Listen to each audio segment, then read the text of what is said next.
Le rossignol et la rose. Oscar Wilde.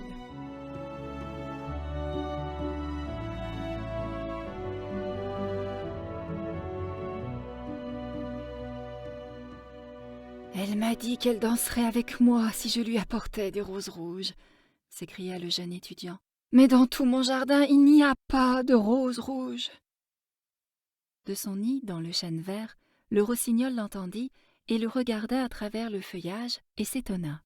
« Pas de roses rouges dans tout mon jardin !» s'écria l'étudiant, et ses beaux yeux s'emplirent de larmes. « Oh, de quelle petite chose dépend le bonheur ! J'ai lu tout ce que les sages ont écrit, et tous les secrets de la philosophie sont à moi, et pourtant, faute d'une rose rouge, ma vie est malheureuse. » « Voici enfin un véritable amoureux, » dit le rossignol. « Nuit après nuit je l'ai chanté, quoique je ne le connusse pas. Nuit après nuit j'ai dit son histoire aux étoiles, et maintenant je le vois. Sa chevelure est sombre comme la fleur de l'hyacinthe, et ses lèvres sont rouges comme la rose de son désir. Mais la passion a rendu son visage pareil au pâle ivoire, et le chagrin a mis son empreinte sur son front. « Le prince donne un bal de m'asseoir, » murmura le jeune étudiant, « et mon amour sera de la compagnie. Si je lui apporte une rose rouge, elle dansera avec moi jusqu'à l'aube. Si je lui apporte une rose rouge, je la tiendrai dans mes bras, et elle posera sa tête sur mon épaule, et ma main en serrera la sienne. Mais il n'y a pas de rose rouge dans mon jardin, et je serai donc assis seul, et elle passera devant moi. Elle ne fera aucune attention à moi, et mon cœur se brisera. » « Voici vraiment le véritable amoureux, » dit le rossignol. « Ce que je chante, il le souffre. Ce qui est joie pour moi, pour lui est douleur. L'amour vraiment est merveilleux. Il est plus précieux que les émeraudes et plus cher que les fines opales. Ni perles ni grenades ne peuvent l'acheter et on ne l'étale pas dans les marchés.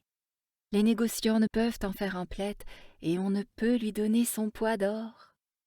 « Les musiciens seront assis dans leur galerie, » dit le jeune étudiant, « et joueront sur leurs instruments à cordes, et mon amour dansera au son de la harpe et du violon. Elle dansera si légèrement que ses pieds ne toucheront pas le plancher, et les courtisans aux gais costumes s'empresseront autour d'elle.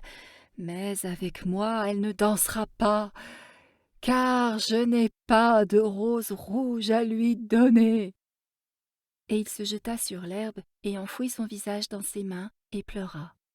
« Pourquoi pleure-t-il » demanda un petit lézard vert en passant vivement près de lui, la queue en l'air.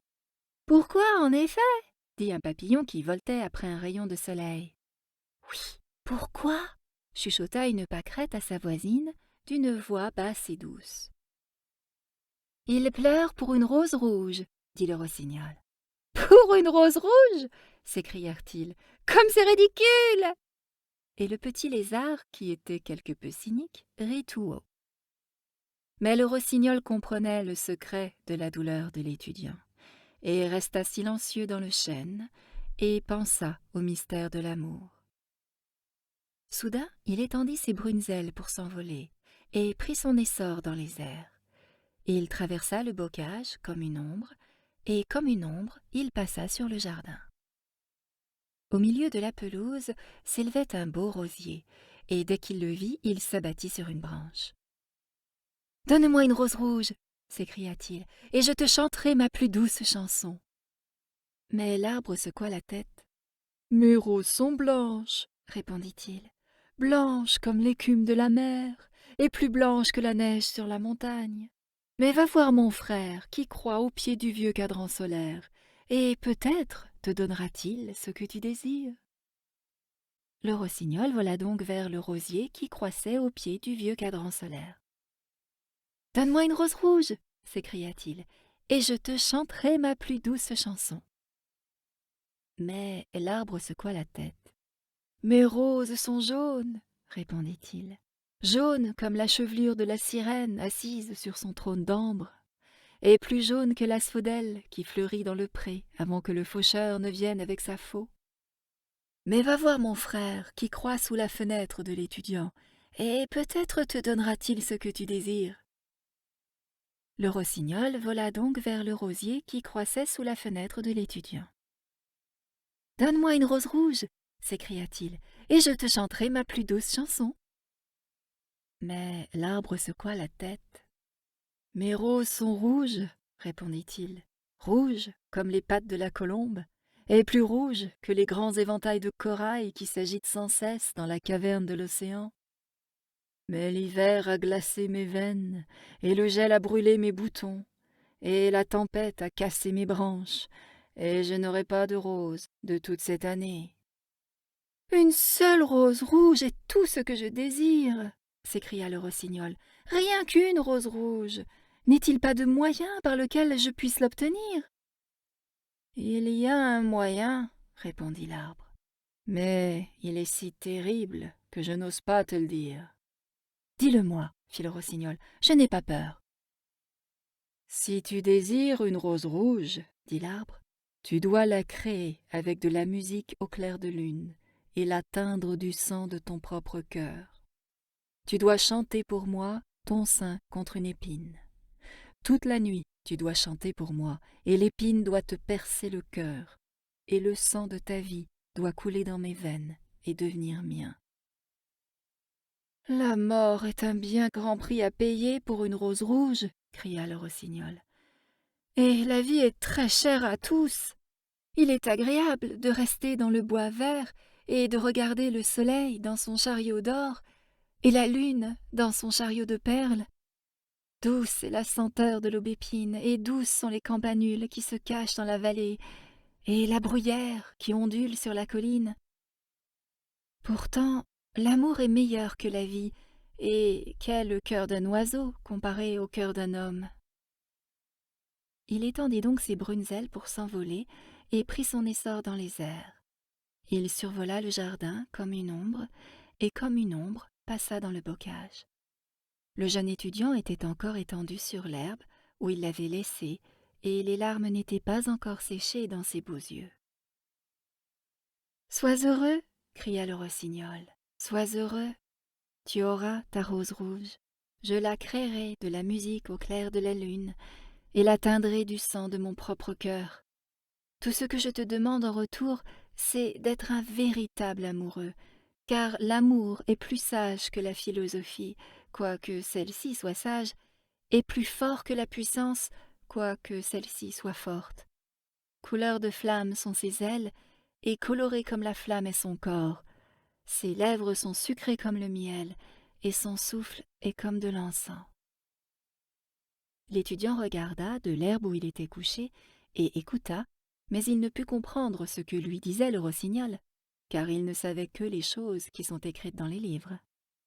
Mais le chêne comprit, et se sentit triste, car il aimait beaucoup le petit rossignol qui avait bâti son nid dans ses branches. « Chante-moi une dernière chanson, » murmura-t-il. « Je me sentirai bien seul quand tu seras parti. » Le rossignol chanta donc au chêne, et sa voix était comme de l'eau qui jaillit pétillante d'une jarre d'argent. Quand il eut achevé sa chanson, l'étudiant se leva et tira un carnet et un crayon de sa poche. « Il a de la forme, » se dit-il en quittant le bocage. « Cela on ne peut le nier, mais a-t-il du sentiment? Je crains que non. En fait, il est comme la plupart des artistes, il a du style sans aucune sincérité. Il ne se sacrifierait pas pour autrui.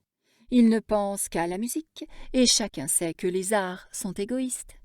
Pourtant, il faut admettre qu'il a quelques belles notes dans sa voix. Quel dommage qu'elle ne veuille rien dire, qu'elle ne soit d'aucune utilité pratique. » Et il entra dans sa chambre, et se coucha sur son étroite paillasse, et se mit à penser à son amour, et après quelque temps il s'endormit. Et quand la lune brilla dans les cieux, le rossignol vola vers le rosier et pressa son sein contre l'épine.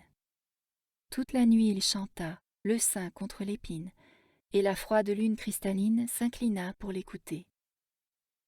Toute la nuit il chanta, et l'épine pénétra de plus en plus dans son sein, et le sang de sa vie s'en écoula. Il chanta d'abord la naissance de l'amour dans le cœur d'un garçon et d'une fille. Et à la plus haute branche du rosier fleurit une merveilleuse rose, pétale par pétale, selon qu'une chanson suivait une chanson. Pâle fut-elle d'abord, comme la brume suspendue sur la rivière, pâle comme les pieds du matin et argentée comme les ailes de l'aurore. Comme l'ombre d'une rose dans un miroir d'argent, comme l'ombre d'une rose dans un étang, telle était la rose qui fleurissait à la plus haute branche de l'arbre. Mais l'arbre cria au rossignol de presser plus fort contre l'épine. « Presse plus fort, petit rossignol !» cria l'arbre, « ou le jour viendra avant que la rose soit achevée. » Le rossignol pressa donc plus fort contre l'épine, et son chant s'éleva, car il chantait la naissance de la passion dans le cœur d'un homme et d'une vierge.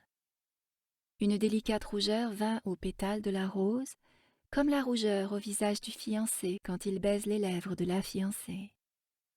Mais l'épine n'avait pas encore atteint son cœur, et le cœur de la rose resta blanc, car seul le sang d'un rossignol peut empourprer le cœur d'une rose. Et l'arbre cria au rossignol de presser plus fort contre l'épine.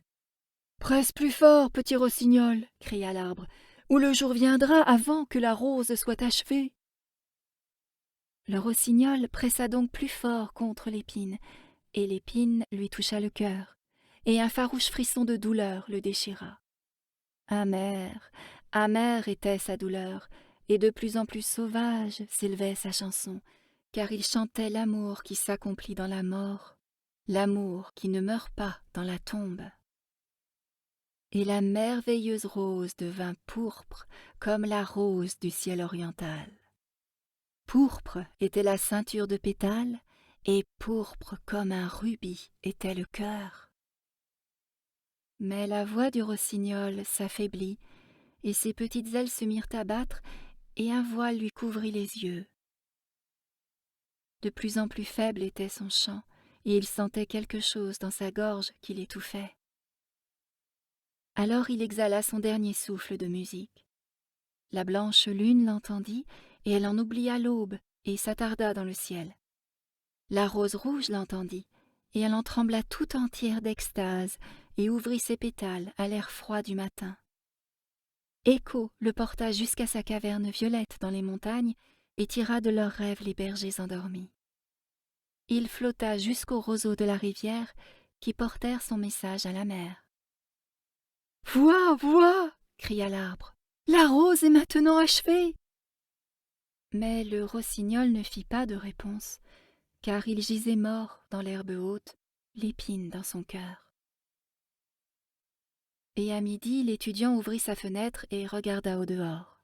« Quelle chance extraordinaire !» s'écria-t-il. « Voici une rose rouge. Je n'ai jamais vu rose pareille dans toute ma vie. Elle est si belle que je suis sûre qu'elle a un long nom latin. » Et il se pencha et l'accueillit. Alors il mit son chapeau et courut à la maison du professeur, la rose à la main. La fille du professeur était assise sur le seuil, enroulant de la soie bleue autour d'une bobine, et son petit chien était couché à ses pieds. « Vous m'avez dit que vous danseriez avec moi si je vous apportais une rose rouge !» cria l'étudiant. « Voici la rose la plus rouge du monde. Vous la porterez ce soir contre votre cœur, et pendant que nous danserons ensemble, elle vous dira combien je vous aime. » Mais la jeune fille fronça le sourcil. « Je crains qu'elle n'aille pas avec ma robe, » répondit-elle. « Et d'ailleurs, le neveu du chambellan m'a envoyé de vrais bijoux, et chacun sait que les bijoux coûtent beaucoup plus cher que les fleurs. »« Eh bien, ma parole, vous êtes bien ingrate !» dit l'étudiant avec colère, et il jeta la rose dans la rue, où elle tomba dans le ruisseau, et où la roue d'une charrette passa sur elle. « Ingrate !» dit la jeune fille. « Je vous dis, moi, que vous êtes très grossier, et après tout, qui êtes-vous? Rien de plus qu'un étudiant. Je crois même que vous n'avez pas de boucle d'argent à vos souliers, comme en a le neveu du chambellan. » Et elle se leva de sa chaise et entra dans la maison. « Que l'amour est stupide !» dit l'étudiant en s'en allant. Il n'est pas moitié aussi utile que la logique, car il ne prouve rien, et vous parle tout le temps de choses qui n'arriveront pas, et vous fait croire à des choses qui ne sont pas vraies. En vérité, il n'est pas pratique. Et comme à notre époque, le tout est d'être pratique, je me remettrai à la philosophie et j'étudierai la métaphysique. » Il retourna donc à sa chambre, tira un gros livre poussiéreux et se mit à lire.